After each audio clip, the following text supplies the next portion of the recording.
Reels वाली बहू।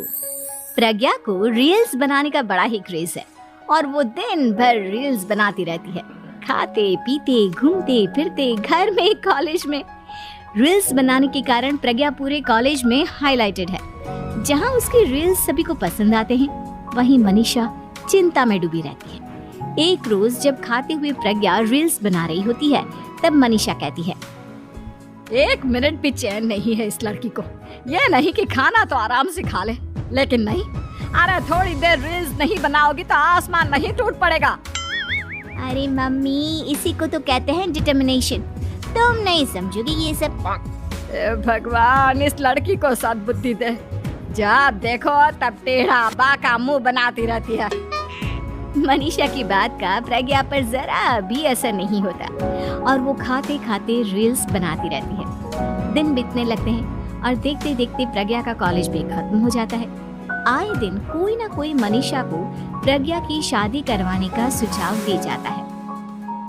सब ठीक ही कहते हैं, प्रज्ञा की शादी कर देनी चाहिए। अपने घर के काम काज में व्यस्त हो जाएगी तो खुद ही ये रील्स और नाच गाना बंद हो जाएगा।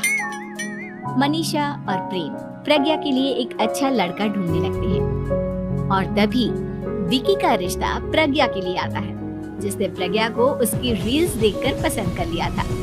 अगले दिन विकी अपने माता पिता के साथ प्रज्ञा के घर पहुंच जाता है और प्रज्ञा साड़ी पहने हाथों में चाय की ट्रे लिए उनके सामने आती है।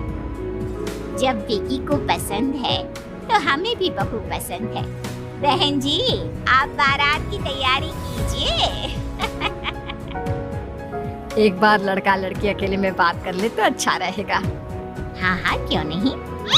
मनीषा विकी को प्रज्ञा के कमरे में भेजती है, जहाँ प्रज्ञा पहले से ही रील्स बना रही होती है। तभी विकी कहता है, आ गए आपके साजन जी। हमारे साथ ये रील्स कंप्लीट करती तो और भी अच्छा रहता। अच्छा जी, अब आ ही गए हैं तो बना ही लेती हूँ आपके साथ। दोनों मिलकर रील्स बनाते हैं। जब वी मीट और तुरंत पोस्ट भी कर देते हैं। फिर विकी कहता है, जब आप साड़ी में चाय लेकर आई तब मुझे लगा कि कहीं मैं गलत घर में तो नहीं आ गया। अब सही है। दोनों की शादी पक्की हो जाती है और शादी के दिन भी प्रज्ञा रील्स बनाने से चूकती नहीं। यहाँ तक कि बारात के समय भी नाचते हुए रील्स बनाती है। सभी लोग प्रज्ञा की तारीफ के फूल बांध देते हैं और प्रज्ञा नाचती गाती अपने ससुराल चली जाती है। सब कुछ अच्छा चल रहा होता है। प्रज्ञा यहाँ भी दिन भर हर चीज की रील्स बनाती रहती है। लेकिन कुछ दिनों के बाद जब सुनीता कहती है, बहू, ये रील्स के साथ साथ कुछ काम भी कर लिया करो। वैसे तुझे और क्या क्या बनाना आता है? मम्मी जी, वैसे तो सब कहते हैं कि मैं सब कुछ अच्छा बनाती हूँ, लेकिन मुझे लगता है कि मैं मैगी अच्छा बना लेती हूँ। हाँ, कॉफी भी अच्छा बना लेती हूँ और मुंह तो सबसे अच्छा बना लेती हूँ। हैं? अच्छा अच्छा। सुनीता अपना माथा पकड़ लेती है और कहती है, बहू, कुछ खाना बनाना भी सीख लेती। मम्मी जी, मैं लंबी प्लानिंग कर रही हूँ। जल्दी ही मैं इतनी फेमस हो जाऊंगी कि मुझे पैसे मिलने लगेंगे।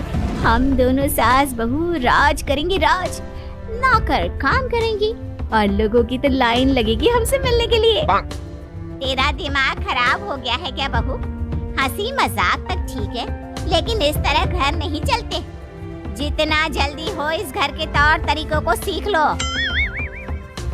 प्रज्ञा मुंह घुमाकर चली जाती है और तुरंत उसी वक्त एक रील बनाती है।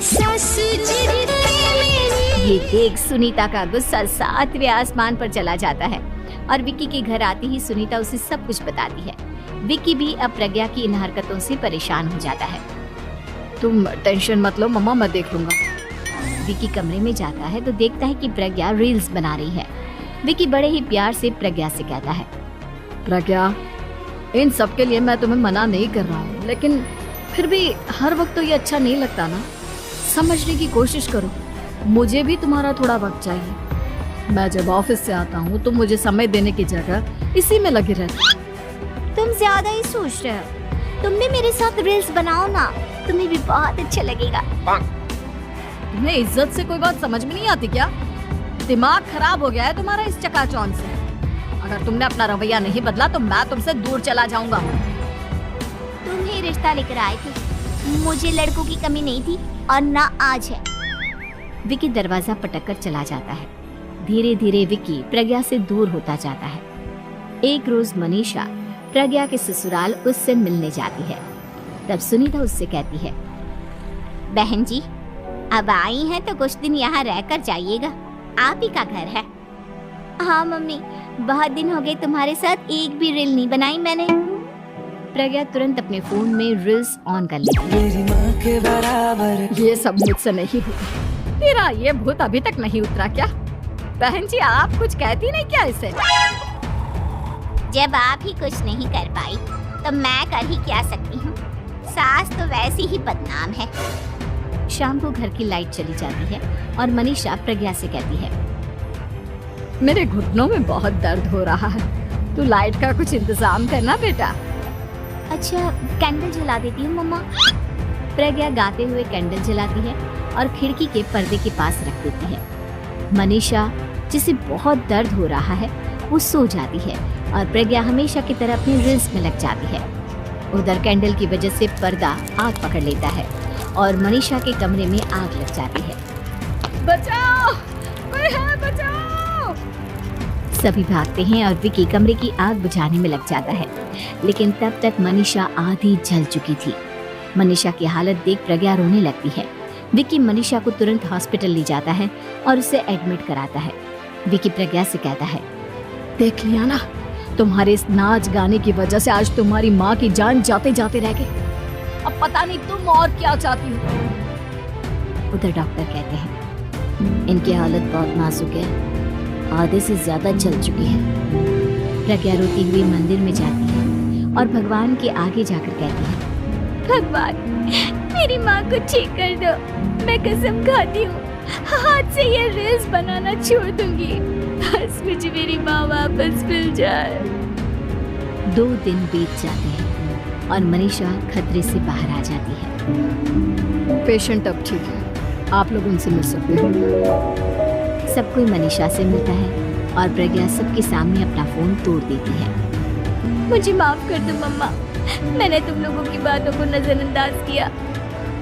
बेटा कोई भी चीज जरूरत से ज्यादा खराब है। मैंने तुम्हें रील्स बनाने से कभी मना नहीं किया, लेकिन हर वक्त एक ही चीज तो सही नहीं है। मैं समझ गई हूँ मम्मा, आई एम सॉरी। प्रज्ञा उस दिन से रील्स बनाना छोड़ देती है और पूरी तरह से अपने घर में लग जाती है।